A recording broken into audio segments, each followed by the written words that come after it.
Trinity est le premier véritable album de Laylo après les 4 projets Merci, Digital Ova, .raw et .rawz.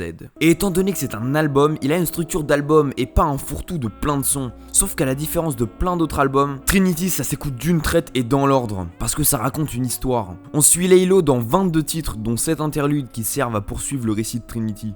L'album est censé s'apprécier et se comprendre quand on l'écoute dans l'ordre, et c'est pourquoi je vais faire une analyse de l'album dans l'ordre de lecture. L'analyse est en fonction de ce que j'ai compris et en fonction de ce que je sais de Laylo et de ce que ça m'inspire. C'est pas une analyse universelle, au contraire, elle peut être différente de celle de chacun, et peut ne pas être exactement le reflet de ce que Laylo a imaginé. J'aime dans la piscine, flow 458 Italie, je fais du feu dans la cabine. Laylo se connecte à un programme de réalité virtuelle appelé Trinity, et ça sert d'introduction puisque le spectateur va suivre Laylo dans tout l'album et donc l'entendre évoluer avec Trinity. Ça enchaîne avec Megatron et c'est un son qui sert principalement à faire office d'introduction à Trinity, et c'est très explicitement dit dès le début du son. Augmente la pression, fils immigré sur un terrain miné. Dans cette punchline qui vient nous rappeler les origines de Laylo, qui sont d'ailleurs citées énormément de fois dans les projets précédents, il parle de terminer comme pour dire qu'il propose un album très risqué, de par sa conception très originale et jamais vue. Avant de sortir cet album, il a prévenu sur Instagram que ce projet le faisait beaucoup douter. Il se demandait si les gens allaient le comprendre et l'accepter, si le délire qui allait assez loin dans l'originalité allait être compris et apprécié. Et cette punchline démontre les doutes qu'il a eu pendant la conception de cet album, d'autant plus que le son Megatron, duquel est extrait cette punchline, il est extrêmement original et c'est quelque chose qu'on n'avait jamais entendu avant dans le rap français. Laylo prend énormément de risques en tentant quelque chose de si original, mais est-ce que ce serait pas sa force? En réalité, il annonce déjà la couleur de l'album avec ce son puisqu'il y a de grosses contradictions et l'album va en être rempli dans énormément de phases. Il a beau dire qu'il est sur un terrain miné, il sait que l'album sera une réussite et qu'il sera sûrement reconnu à sa juste valeur. Bien sûr que je savais qu'on allait tout niquer, c'est qu'une question d'année. Bah ouais mec, bien sûr que je ne t'espérais bien. C'est lui le plus chaud dans la souffrance, achète son album du marge à la revente. Donc il sait qu'il a de grosses capacités et du talent, mais ça l'empêche pas d'être incertain sur la manière dont va se terminer le projet. Je me demande comment ça va se terminer. Yo, je suis même pas sûr qu'on va trouver la paix. Je connais pas mes limites. Ce qu'on a là, ça annonce assez bien l'album. Laylo se lance dans quelque chose qui a pour but de faire office d'exutoire pour lui, et qui va lui permettre de se libérer de ses démons à travers la musique. Sauf qu'il sait pas si cet album sera libérateur pour lui, surtout qu'étant un artiste très créatif et original, il ne connaît même pas lui-même l'étendue de ses capacités en termes de création musicale. Ça enchaîne avec Dehors dans la Night, et c'est pour moi un bon choix d'avoir mis ce son après Megatron, qui annonce le projet, puisque ce son, c'est une plongée complète dans l'univers de Laylo. C'est ultra mélancolique et ça met en avant le digital qui caractérise Laylo, comme par exemple avec des glitches audio qui métaphorisent sa tristesse en faisant bugger son flow. Non, juste pour voir quel point c'est son dehors. Tout le monde perd la raison, j'ai tête brûlée, oh my god. C'est un son dans lequel Laylo fait part d'une mélancolie extrême, et même quand il met en avant sa différence et son originalité en comparaison aux autres rappeurs, cette fois-ci, la manière qu'il a de le dire laisse apparaître un gros manque de confiance en lui. Me reconnais pas dans les têtes qui défilent dans les peuplés. Maman m'a dit t'es différent, on voit que ta gueule dans le casting. Il a pour habitude de s'auto-proclamer Man of the Year, mais cette fois-ci, il dit que c'est sa mère qui remarque sa différence. En général, une mère va forcément porter un regard différent sur son enfant et le trouver supérieur aux autres. Mais ce qui montre le manque de confiance en lui de Laylo, c'est qu'il parle de personne d'autre que sa mère dans cette punchline. Sa mère est la seule personne à le trouver meilleur et différent. Et lui, il a conscience qu'elle le voit de cette manière car il est son fils. C'est pour ça que malgré le fait que sa mère essaye de le valoriser, il peut pas s'empêcher d'être obsédé par ce que les gens pensent de lui. Est-ce que ces gens m'aiment? Est-ce qu'ils se foutent de moi? Là, il s'agit d'un manque de confiance en lui, mais il se questionne sur plein de choses qui remettent en question sa vie et de manière plus globale sa manière d'agir. Est-ce que je suis dans le vrai? Est-ce que je peux être un gars? Pourquoi je vois toujours le monde en blanc et noir? Pourquoi j'en suis là, toujours en... Il se remet en question, sûrement par peur de voir les choses trop différemment des autres, ce qui lui ferait perdre en crédibilité à leurs yeux. C'est pour ça que toutes ces questions que se pose Laylo ont pour but de lui faire prendre conscience, non seulement de sa manière d'agir et de penser, mais aussi de se demander s'il n'est pas totalement désaxé de la réalité. Et pour répondre à toutes ces interrogations qui plongent Laylo dans une profonde tristesse, Trinity lui propose un programme d'entraînement à haute vitesse, sûrement pour lui éviter d'avoir des pensées aussi négatives.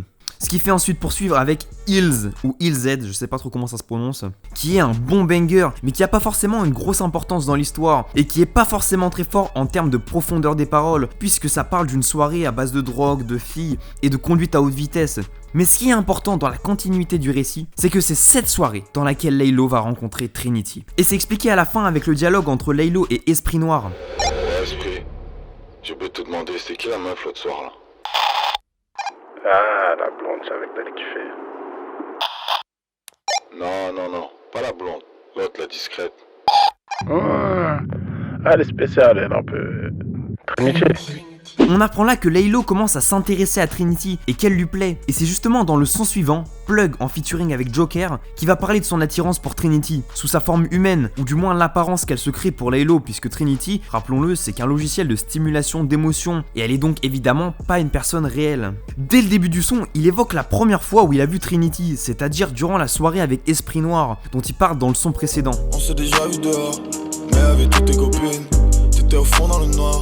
J'étais à fond dans le vice, t'avais des défis à vivre, j'avais les yeux dans le vide. Ce qui est assez intéressant ici, c'est qu'il fait une comparaison entre Trinity et lui. Il l'a mis en avant et lui il se rabaisse énormément, ce qui témoigne encore une fois de son manque de confiance en lui. Dans la description qu'il fait du moment où il aperçoit Trinity, ça peut s'apparenter à un coup de foudre. Il se trouve minable comparé à elle qui se démarque de toutes les personnes autour à ses yeux. Et ce coup de foudre est hyper bien représenté par cette punchline. Laisse-moi enlever tes habits dans l'ascenseur, mes émotions qui planent dans la pesanteur.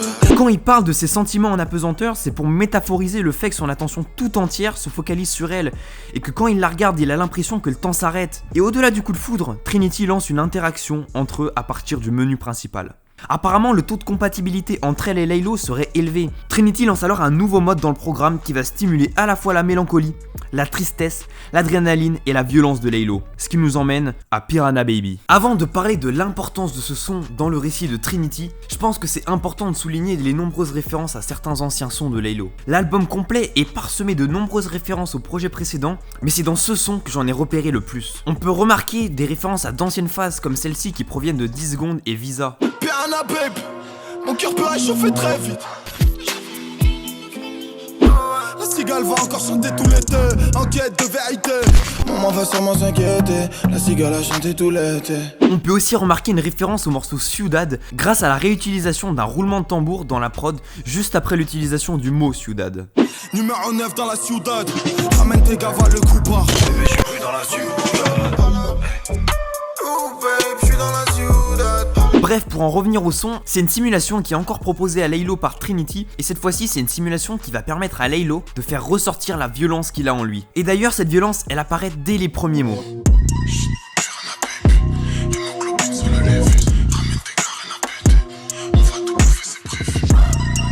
Violent comme colon qui change d'hémisphère. J'en attends pas moins pour sévir. 2 fois plus chaud, je suis agressif. La violence dont fait preuve Laylo ici, elle le ramène un peu à un statut animal, d'où le titre Piranha Baby. Il se compare sûrement à un piranha, qui est un poisson qui a la réputation de tout dévorer sur son passage et d'être très violent. Donc là, Laylo, il transmet plus d'émotions, c'est uniquement de la violence pure. Même le flow qui change plusieurs fois dans le son témoigne non seulement de la rage qu'il a en lui, mais aussi du fait que ça le rend très instable. Y'a tout qui se pète, j'ai que mes négros et mes cheveux. Si je suis dans ton club, c'est juste pour un billet. Amène tes vieilles meufs, je flex, ouais, je suis tombé. Et cette violence le rend tellement instable que le taux de compatibilité avec Trinity va devenir critique. Ce qui veut dire que la compatibilité entre Trinity et Laylo, elle est à son apogée, elle pourra pas être plus élevée. Et c'est pour cette raison que Trinity lui demande de le rejoindre sur le parking de Trinityville. C'est vraiment à partir de là qu'il commence à y avoir une situation qui dépasse la simple stimulation d'émotions, puisque petit à petit, Laylo il commence à faire preuve d'un début d'attachement pour Trinity.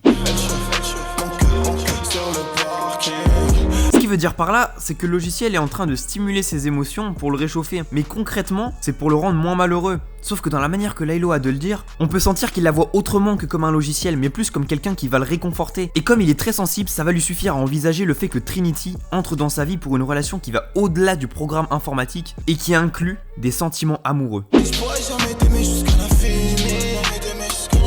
Pourquoi tu veux t'insérer dans ma vie? Laylo, il a du mal à faire la différence entre le logiciel et le personnage que crée Trinity pour qu'il puisse l'idéaliser. Sauf qu'elle fait uniquement ce pourquoi elle a été programmée, c'est-à-dire stimuler les émotions. Mais lui, il le prend trop à cœur et il croit qu'elle veut s'introduire dans sa vie. Mais bref, après cette interaction, il y a une pub qui se lance dans le logiciel avec l'interlude Mieux vaut pas regarder 1.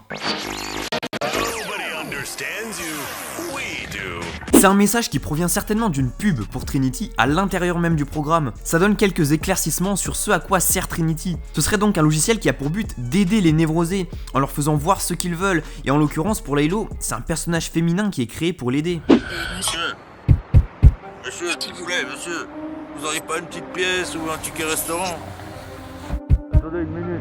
Laylo est déconnecté de Trinity. Il est confronté à un problème de la vie réelle puisqu'un sans-abri vient lui demander un peu d'argent. Et comme mieux vaut pas regarder, comme le dit le titre de l'interlude, il s'en va au volant de sa voiture allemande pour échapper à la réalité. Ce qui est intéressant avec cet interlude, c'est qu'on peut comprendre que Laylo veut fuir les soucis liés à la vie réelle en ayant recours à Trinity, mais que même quand il est confronté en dehors de la réalité virtuelle, il prend la fuite quand même. Et c'est avec cette première déconnexion de Trinity que se termine la première partie de ma vidéo. Pour moi, ça marque une nouvelle facette de l'album et comme c'est un projet ultra complet, je me voyais mal faire une vidéo qui sortait 2 mois après la sortie de l'album. C'est pour ça que j'ai décidé de faire l'analyse en 2 parties. Donc je vous retrouve pour la deuxième partie de l'analyse de Trinity dans 2 semaines, si j'ai eu le temps de la finir. Fume une garde quand je suis vénère, y'a pas d'escargot sur les ténèbres. Dans le bateau avec des vrais, avec le viseur le dé. Faut que je brille pour eux, car c'est à 1000 faut que je dorme un peu, mais pour ça je dois fuck ce jeu. Ils ont voulu se défiler, résultat des courses en carrière à couler.